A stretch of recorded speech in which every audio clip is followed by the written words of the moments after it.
Serial गुमे किसी के प्यार में शबी को होने जा रहा है रजत पर शक और सोच रही है कि रजत मुझे धोखा दे रहा है, क्योंकि सभी जब रजत को आशिका के साथ देखती है तो वो रजत को फ़ोन करती है और पूछती है कि तुम इस टाइम कहाँ पर हो। तो रजत बात घुमाएगा और कहेगा कि मैं इस टाइम ऑफिस के रास्ते पर हूँ, बोलो क्या बात हो गई। तो वही सभी कहेगी कि मुझे एग्जैक्ट बताओ कि तुम इस टाइम कहाँ हो। तो सभी का फ़ोन रजत काट देगा गुस्से में और कहेगा कि तुम अपने काम से काम रखो, मैं किसी काम से बाहर जा रहा हूँ तो तुम फ़ोन मत ही करना।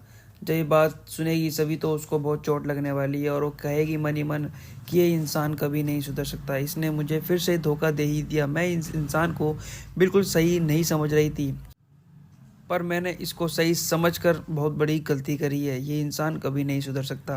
पर दोस्तों, रजत ऐसा कुछ नहीं करता है आशिका के साथ जिसकी वजह से ये सब हो, क्योंकि सभी को गलतफहमी हो जाती है, इसकी वजह से इतनी बड़ी बातें हो जाएंगी। पर वहीं सभी चिल्लाएगी और रजत पर जब घर वो पहुंचेगा तो कहेगी कि तुमने आखिरकार मुझे चीट कर ही दिया। पहले तो आशिका तुम्हारी ज़िंदगी में चीट करके गई थी, पर अब तुम मेरी ज़िंदगी में चीट करके और मुझे जाने के लिए पक्का कर दिया। मैं तुम्हारी ज़िंदगी से इतनी दूर चली जाऊँगी कि तुमने कभी सोचा भी नहीं होगा। वहीं रेत कहेगा ऐसी क्या बात होगी जिसकी वजह से तुम इतनी सब कर रही हो, इतनी गुस्से में क्यों हो। तो वहीं सभी चिल्लाएगी और कहेगी पूरे घर वालों के सामने कि मैं दिखाती हूँ तुम्हारे इस लाडले का सच कि ये क्या कर रहा था।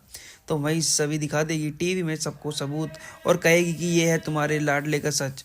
वो अभी आशिका को अपने मन से निकाल ही नहीं पाया है, वो आशिका के संग घूम ही रहा है और बल्कि ना जाने क्या क्या उसके संग ऐसे काम कर रहा है जो मैं आपको बता भी नहीं सकती हूँ। वही रजत हंसेगा और कहेगा कि ये तुम्हें सिर्फ गलतफहमी हुई है, मैं तो उसके संग सिर्फ कियान की वजह से गया था, क्योंकि कियान जिद कर रहा था इसलिए मैं उसके संग गया था। तो वही सभी कहेगी कि तुम मुझसे एक बात और छिपा रहे हो, उसको तो चलो मैं साइड में कर देती हूँ, तुम एक मुझसे बात और छिपा रहे हो, अब तुम आई के केस में ज़्यादा इंटरेस्ट नहीं दिखा रहे हो। तो वही सभी से रजत कहेगा कि नहीं, मैं केस में इंटरेस्ट दिखा रहा हूँ, पर जो केस में असली मुस्लिम है वो जिगर नहीं बल्कि कोई और है, मैं उसको ढूंढने में पूरी कोशिश कर रहा हूँ, जैसे वो मुझे मिलेगा मैं तुम्हें ज़रूर बताऊँगा। तो वही सभी कहेगी कि असली मुस्लिम तुम्हारे सामने है पर तुम उसका नाम नहीं लेना चाहते हो, जिसकी वजह से तुम्हारा बेटा उदास हो जाएगा, वो अकेला हो जाएगा, इसलिए तुम आशिका का नाम नहीं लेना चाह रहे हो। मुझे सब पता चल चुका है कि आशिका ने ही मेरी आई का एक्सीडेंट किया था। वही सारी बातें रे सुनेगा और शौक हो जाएगा और कहेगा कि तुम उसको माफ़ कर दो, अगर वो बाई चांस जेल चली जाती है तो मेरे बेटे कियान की ज़िंदगी ख़राब हो जाएगी। वेल दोस्तों, क्या सभी आशिका को जेल भेजेगी या उसको माफ़ कर देगी? हमें कमेंट सेक्शन में ज़रूर बताइएगा और नहीं किया है चैनल को सब्सक्राइब तो कर ले, जिससे सीरियल से जुड़ी अपडेट हम आप तक लेकर पहुँचे सबसे पहले।